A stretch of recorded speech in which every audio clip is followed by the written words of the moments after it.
When our HR guru last week suggested that we do an engagement survey with our team members, I thought, this is crazy. This is a pandemic. It's really, what would someone tell us right now in the middle of this time?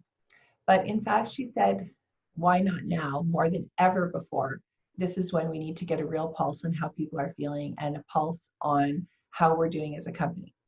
So she went for it and she sent out a very short 7-question engagement survey. So it was short and easy for people to answer.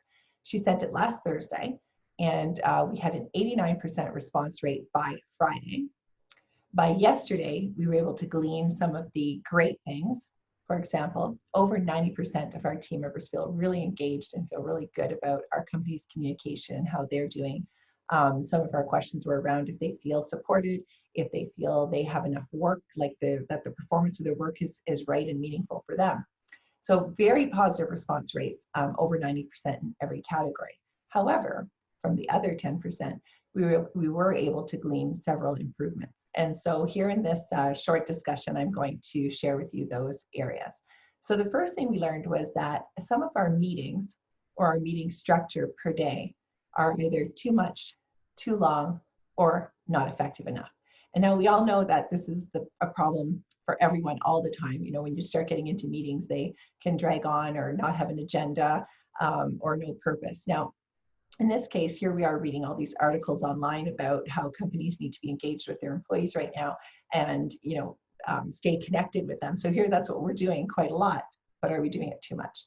So yesterday we hosted a meeting, actually 3 short meetings with 3 groups of leaders where we just discussed meetings and we said, what could work better for you, and ask your team. So already since yesterday, some of our leaders have gone back to their team and said, what's working for you? What do you like? And what do you want? And, people said they really like their morning check-in. Everyone organizes around what has to get done that day, what clients need us, what candidates need us, what issues we have, and we're all on it together. But the end of day, there was a touch base that some of the teams were having that were becoming long and social. So what some of the teams agreed on was to do only 2 end of day recaps on the priorities for the week, and the other 2 would strictly be social. They would just leave it open to who wants to be here and let's have a fun conversation. So what the Pulse survey allowed was for us to really get a grasp on our meetings working. The second thing that we explored was around the idea of performance and mental health. You see, sometimes when a company like ours, we try to have, an energetic and go-getter attitude all the time, but sometimes that inspiration doesn't work for everyone, and people might need a more grounded, conversational discussion around what their issues are today, or maybe they strictly want to talk about what their personal business priorities are and not be engaged in the bigger picture.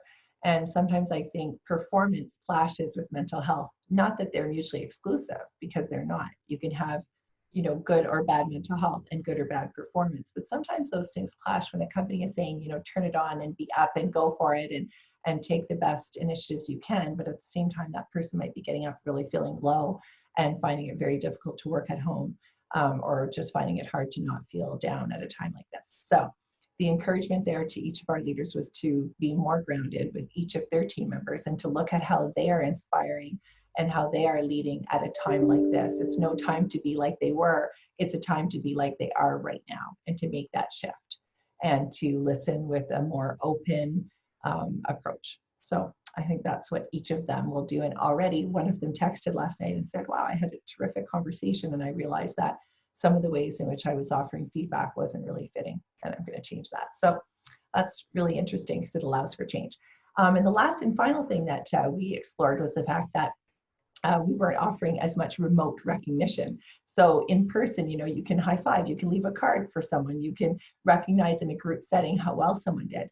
But in the context of everything being by Zoom, I don't know that there was the same level of thank you and gratitude. And our company really does try to live by an attitude of gratitude. And that might not have been always flourishing as much as it could. So it gave us an opportunity to brainstorm yesterday in small groups about ways that we could express our appreciation and be more present to that.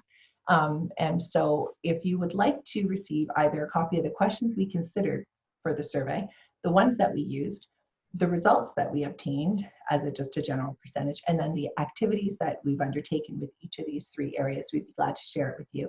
And as always, simply just email the address on the screen, and we'll send you what we did. And as you know, we're really trying very hard to be open and share with our entire, HR and management community the things that we're doing and share openly. So hopefully you can share with us too, and we keep that dialogue going. So I'll wish you a good engagement survey, and just go for it.